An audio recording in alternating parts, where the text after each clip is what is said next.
Hi guys, welcome back to the next episode of the SamDjanShow. Today we're talking about what happened to sex comedies. So let's get into it.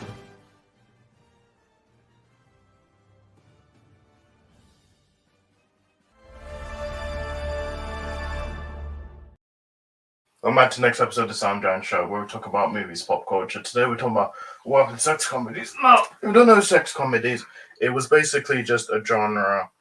It was basically a genre which came years ago. It's basically comedy movies that basically involve sex and something where it's a movie about sex, but it's kind of like it's told in a comedic aspect. Now, before I do this video, I'm only talking about sex comedies. Like, I'm not going to be talking about like thrillers. I'm not going to be talking about like erotic thrillers, like movies or TV shows. So like Fatal Attraction, um, Fatal Attraction, Disclosure, Basic Instinct. I'm not going to be talking about them. I'm just going to talk about sex comedies. So you probably want to watch sex comedies. Well, they're basic comedies that have that has sex, but there's like comedic aspects to it. And this dated way back into I think the 70s. I think the 60s had it. Like I think Carry On did a couple of them. So let's go into the 70s. It started 1978, where we had Animal House, which came out in 1978, directed by John Landis, and it starred John Belushi. And this was kind of like the first like sex comedy. This was by National Lampoon. This was the first one they pretty much did, and it's not really. I wouldn't really say it's a sex. Like it says a comedy, but it's like like there's sex in there, but it's kind of like it's like comedic. So yeah, we had Animal House. This was successful. So we had plenty of them in the 80s. So 1982 we had Fast Times at Richmond High. 1982 um we had the Joy of Sex movie. Um, that came out 90. This came out in 1984. 1983 we had Risky Business. And then we had Joy of Sex. 1983 I think we had Class, and then also in 1984 or when did Bachelor Party come out? 1984 we had Bachelor Party. Um, starring I think it starred Tom Hanks and Tawny Kitaen, and yeah, so that was successful. So then we had 1985. We had Weird Science, directed by John Hughes, which starred Kelly LeBrock and Anthony Michael Hall. And I wouldn't really say this is a sex comedy. I'll say it's basically two guys making a woman. So Robert Downey Jr. is in this movie as well, but yeah, this was successful. We even had a TV show which ran for 5 seasons, which it wasn't the same actors, but yeah, Weird Science was successful. It started a craze of John Hughes movies. Like we had Pretty in Pink, we had The Breakfast Club, we had 16 Candles, and yeah, it was successful. So like Weird Science was actually a good movie. And then 1984 we had Revenge of the Nerds, which was actually successful, and its success led to three more sequels. So we had Revenge of the Nerds 2. Uh, we had Revenge of the Nerds 4. We had Revenge of the Nerds 2, and then we had Revenge of the Nerds 3, and Revenge of the Nerds 4. So yeah, now Revenge of the Nerds, we did have Revenge of the Nerds 2, Nerds in Paradise. So yeah, we had that. So yeah, Revenge of the Nerds. There's been talks about there being a remake, but I don't know how true that is. So yeah, we had Revenge of the Nerds 2. And yeah, so Revenge of the Nerds was successful. I'll say it's pretty much American Pie in the 80s. And then we had Porky's. Yeah, we had Porky's, which was actually um so yeah, next we had Porky's, which was which starred Kim Cattrall. and this came out in 1982.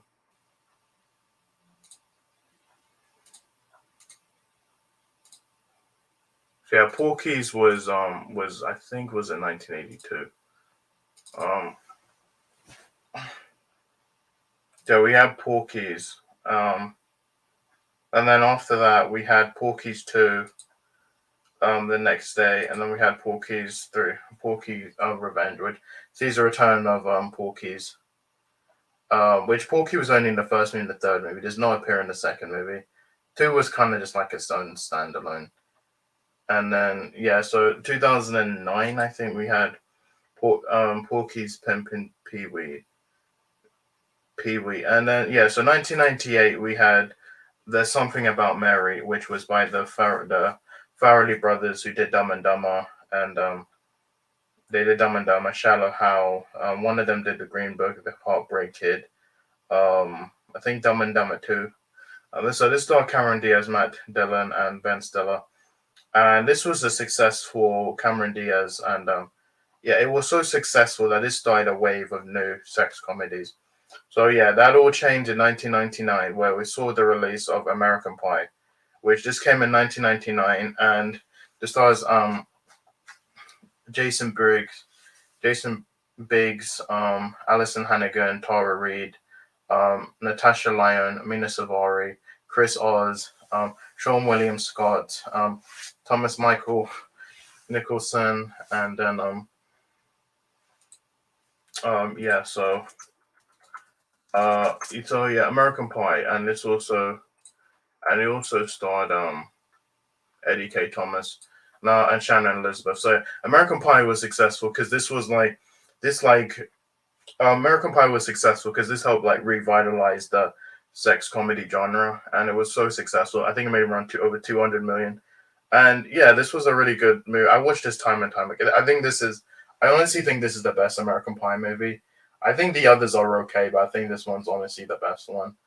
So yeah, American Pie, and it was successful. And then we had a sequel in 2001 titled American Pie 2. Then 2003 we had American Wedding, and this was pretty much it with the trilogy. And then we had spin-off films. So in 2005 we had Bang Camp. 2006 we had The Naked Mile. 2007 we had Beta House, and 2009 we had The Book of Love. And then also 2012 we had the fourth movie in the main series. We had American Reunion. Now there's been talks of the fifth one. I don't know. We are getting a reboot, so yeah. So 2020 we had Girls Rule, which I know a lot of people don't like this one. I actually think this one's actually a good movie. We had Deuce Bigelow, Mel Gigolo in 1999. 2000 we had Road Trip. We had 100 Girls, and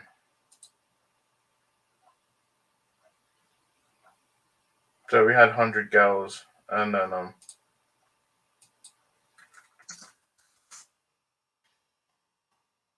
and yeah, so then we had 100 Women, which is pretty much the same. So yeah, so we had 100 Girls, and we had 100 Women, which was pretty much the same thing. And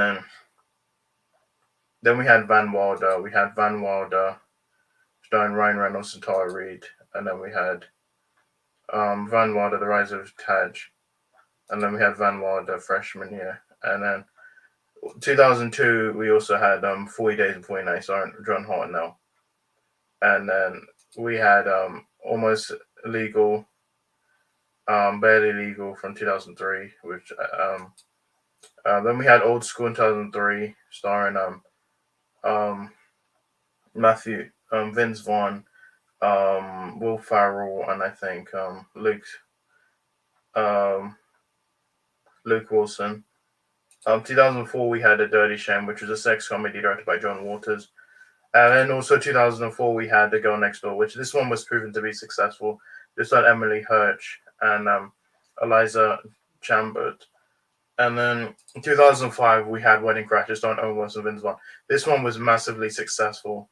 And then yeah, so 2005 we had The 40-Year-Old Virgin. 2007 we had Knocked Up. Also in 2007 we had Superbad. 2007 we also had Good Luck Chuck. 2008 we had Forgetting Sarah Marshall starring Jason Segel. We had Sex Drive, and then we had Zack and American Porno. We had the direct-to-video Extreme movie. 2009 we had F Fired Up. 2012 we had My Awkward Sex Adventure. Um, 2013 we had Don John. Also 2013 we had the To Do List. Um, starring Audrey Plaza and Rachel Bilson and Bill Hader. 2014 we had Sex Tape starring Cameron Diaz and Jason Segel. 2016 we had Dirty Grandpa starring Robert De Niro and Zac Efron. 2017 we had The Layover starring Alexandra Daddario, Matt Barr, and Kate Upton. 2017 we had Yes God Yes starring Natalie Dyer. 2018 we had Blockers, and then 2019 we had Good Boys, and then 2021 we had Plan B, and then recently we had Sex Appeal, which came on Hulu. Um, so yeah, sex comedies aren't always in movies; they are also in TV shows as well. So let's get into some of the TV shows that you probably might have heard. So it's 1998. We had Sex in the City, which is based on a column. Sex in the City is based on a newspaper um, column by it's by Candice. Um, it was by Candice Bushnell. The show was created by Darren Star. But this was successful. We had a prequel series called The Carrie Diaries, which ran for 2 seasons. We had 2 movies, and then also in 2021 we had, and just like it was a 2022 we had, and just like that, and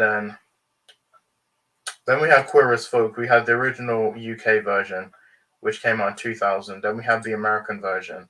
And we had a second American version in 2022, which ran for 1 season. It was on Peacock. It got cancelled after 1 season. But in 2004, we had the L Word. This was aired on Showtime. This was about it was about a group of lesbians who lived in, I think, who lived in America. It was in America, and yeah, so the Yellow Word was successful. Um, this show was groundbreaking because this was like the first like show to focus mainly on lesbians because we never really had a show like this, and it was also notable for having sex scenes, lesbian sex scenes, which let's be honest, at that time there wasn't really any on television, and I think it was like the first one to actually do it successfully. And yeah, so its success we had so it's run for 6 seasons. Sex and the City also ran for 6 seasons. So then we had a sequel series called The L Word Generation Q, which ran for 3 seasons. And it just got cancelled. I think it just got cancelled. I think last month. So we will be getting a reboot of The L Word. Now, The L Word is a really good show. I actually like this show. Generation Q, I like it.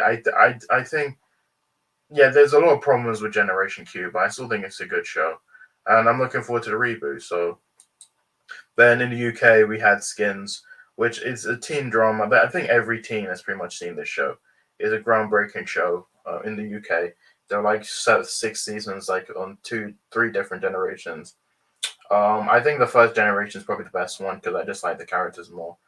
We did have a season 7, which was basically it was 3 separate stories which focused most people from the first and second generation.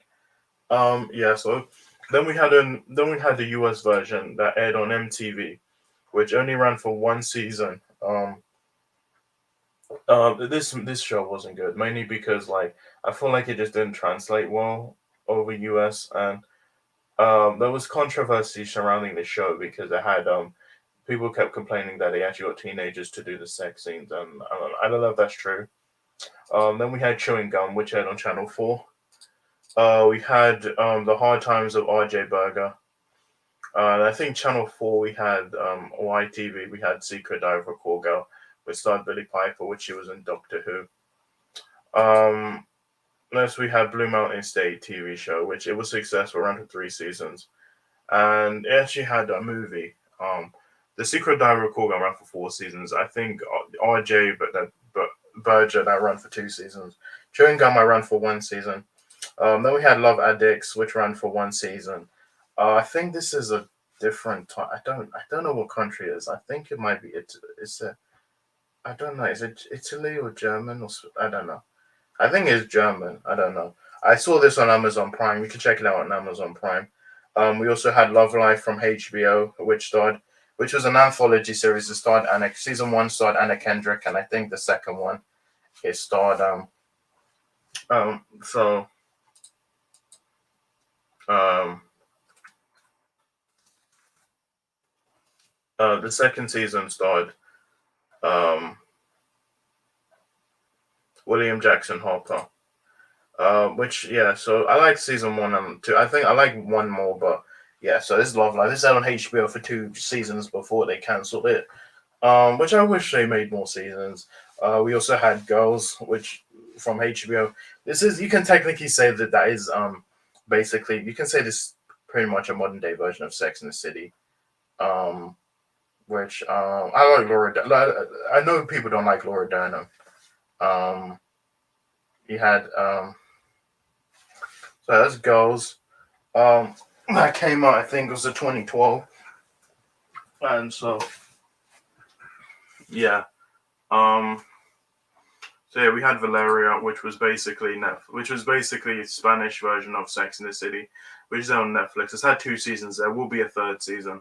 I don't know when it's coming out, but we are getting a third season. Then we have Big Mouth, which was basically an anime version about puberty, animated show about puberty. It's going on for 6 seasons. There will be a seventh season. There was a spin-off also called Human Resources, and there was a Valentine's Day special. We also had Bonding, which is on Netflix, which only ran for 2 seasons before it got cancelled. And this is more about BDSM. It's kind of you can technically say it's a sex comedy because there's comedy in it, even though it's not really. It's nothing to do with like it's kind of more to do with bondage. HBO we had Euphoria starring Zendaya. It's run on for 2 seasons. We've had 2 specials, and we'll be getting a season three. Which I've tried to watch Euphoria. I have season one on Prime. I bought it on Amazon Prime, and I have the DVD. I think the thing I like to talk Euphoria. I think it tries so hard to be like Skins, but I feel like Skins perfected it well because they actually got characters around. They got actors around that same age, or say they got like 20-year-olds. As Euphoria, I've seen a couple episodes. Okay, it's not my cup of tea, but next we got Sex Education, which came in 2019, which I love this show. It's a really good show. It's run on for 3 seasons. We will be getting a season four, which the person who plays Eric and Maeve, they said they will leave after season four. I say they end it with season five because I think season five is probably a better way to end the show rather than season four. But Sex Education, it was a great show. I love season one. I've seen season two and three. I've seen them so many times. So yeah, 2021 we had Sex Life, which aired on Netflix with star Sarah Shahi. Um, season two just came out a month ago. It was just announced last week they canceled the show, which I know a lot of people didn't like the show. I actually liked it. I thought it was a really good show. Then we had Sexify, which is basically a Polish, basically a Netflix show by Poland. Um, this has 2 seasons. I don't know if it's going to be renewed for a season three. We have to wait and see. But this is kind of like a Polish version of. People say it's a Polish version of Sex and the City. It's not really of sex education. It's not really. It's basically just 3 girls who make a sex app. And yeah, it is a really good show. I highly recommend you check it out. It's a really good show. And then we also had the Sex Lives of College Girls, which aired on HBO Max. Um, yeah, it's been on for 2 seasons, and so yeah, they've just renewed it for a season three. And yeah, that's pretty much it. That is pretty much what happened to sex comedies. There is some sex comedies, like there is Euphoria. Like I've mentioned, Euphoria is still one. We still have Sex Education. Sexify, I don't know, and we also had Sex Education. Like those 4 shows are still one. There is plenty of movies. I don't think they make that much movies. We had Bros. I don't really think that's a sex comedy. But that's pretty much what happened to sex comedy. So guys, don't watch my videos for my next video. Bye.